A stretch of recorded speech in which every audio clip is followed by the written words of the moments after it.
You won $100 million. The machine confirmed it. The ticket is in your hand. Congratulations. Your life just changed forever. But here's the question nobody asks when they daydream about winning the lottery. What happens next? Not what you'd buy, not where you'd go. What actually happens to your brain, your relationships, your money, your identity in the weeks, months, and years after you cash that ticket? Because the data on lottery winners is one of the most disturbing, fascinating, and genuinely useful things I've ever studied. And I promise you, by the end of this video, you'll think about money completely differently, whether you ever buy a lottery ticket or not. The illusion, what you think will happen. Let's start with the fantasy, because we've all played this game in our heads. You win $100 million. You buy the house, the car, actually, 3 cars. You fly business class everywhere. You pay off your family's debt. You donate to charity. You're basically a better person now. You imagine waking up every morning stress-free.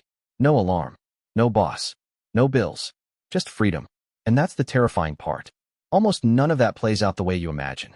Not because you'd make stupid decisions, although most people do, but because the human brain is genuinely not equipped to handle a sudden, massive, irreversible change in financial status. It breaks something in the psychological operating system, and the data proves it over and over and over again. Lottery winners who go broke within 5 years, 70%. Winners who report being less happy 2 years later, majority. Family relationships damaged within 12 months, extremely common. So what actually happens? Let's walk through it section by section. Section 1, the chaos begins. It starts within hours. You tell one person, maybe your partner, maybe your best friend, just one person, because you're excited and you can't physically hold it in. That person tells one person. That person tells 3 people. By morning, 17 people know. Your phone starts ringing. Cousins you haven't spoken to in a decade. Old classmates. People you'd actively deleted from your contacts. All of them have one thing in common. They have a great opportunity they want to tell you about. Or they just want to reconnect. Or they're in a tough spot and they were just wondering. This is called the lottery curse, and it begins not with bad investments, but with other people's expectations. The moment people know you have money, they stop seeing you as a person and start seeing you as a resource. It's not malicious most of the time. It's just human nature. Money changes social dynamics in ways you cannot predict and cannot reverse. One study of lottery winners in the UK found that the average winner gave away more than $2 million to family and friends in the first year alone. Not investments, gifts, loans that never come back, business ideas, emergencies. And every time they said no, it cost them a relationship. Section 2. The money itself. $100 million isn't $100 million. Okay, let's talk about the actual money. Because here's the first gut punch that almost nobody expects. Your $100 million is not $100 million. First cut, lump sum versus annuity. Most big lottery jackpots give you a choice. Take payments over 30 years, which adds up to the full $100 million. Or take a lump sum right now, which is typically 60% of the headline number. So right away, you're at $60 million before you've done anything. Second cut, federal tax. Lottery winnings in the U.S. are taxed as ordinary income. At $60 million, you're deep in the highest federal bracket, 37%. That's $22 million gone. Third cut, state tax. Depending on where you live, your state takes another 5 to 13%. Let's say 7%. That's another $4.2 million. You walk away with around $33 million, which, let's be honest, is still life-changing money. Nobody is crying over $33 million. But it's also a third of what the headlines said. And most people do their spending math on $100 million, not $33 million. That's where the first layer of trouble starts. Section 3. The psychology spiral. Why your brain breaks. This is the section most money videos skip. The psychology. Because the money problems aren't really money problems. They're brain problems that money makes worse. Concept 1. Hedonic adaptation. The brand new Ferrari feels incredible for about 3 weeks. Then it's just your car. The mansion feels unreal for a month. Then it's just where you live. Your brain recalibrates its baseline so fast that extraordinary things become ordinary almost instantly. This isn't a personal failing. It's literally how the human nervous system works. It's called hedonic adaptation, and it means that material upgrades produce temporary happiness spikes followed by a return to exactly where you were before. In other words, the things you buy to be happy stop making you happy remarkably quickly.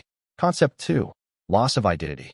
A huge part of who you are, your motivation, your sense of purpose, your daily structure, is built around working toward things. Goals, challenges, progress. When you suddenly have everything, the goal disappears. And with the goal goes the drive. And with the drive goes the identity. Lottery winners report shockingly high rates of depression, anxiety, and purposelessness within 2 years of winning. Because freedom without structure, total, unlimited freedom, turns out to feel a lot like being lost. Concept 3. Trust erosion. When you have $33 million, you will eventually wonder, every time someone is nice to you, if it's because of you or the money. Your existing relationships start to feel uncertain. New relationships feel impossible to read. Several lottery winners describe becoming socially paralyzed, withdrawn, unable to connect with people they used to feel close to because the dynamic had fundamentally shifted. The money didn't buy loneliness, but it created the conditions for it. Section 4. The ones who get it right. What surviving winners do. Okay, because this isn't supposed to be a doom video. The point isn't that winning the lottery is bad.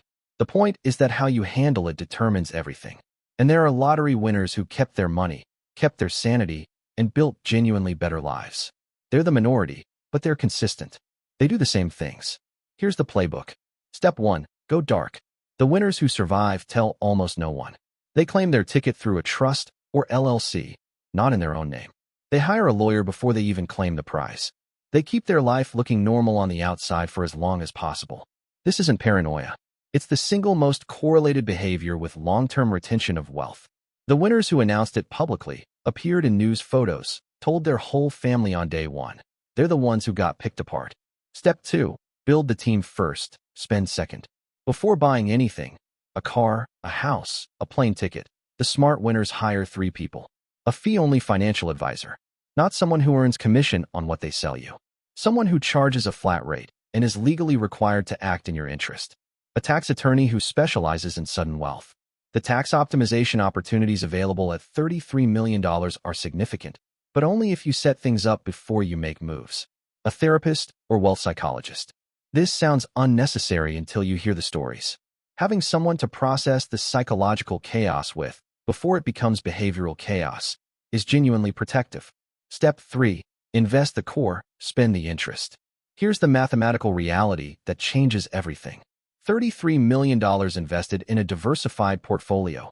Index funds, bonds, real estate, at a conservative 5% annual return generates $1.65 million per year. Every year, without ever touching the $33 million. $1.65 million a year is $137,000 a month.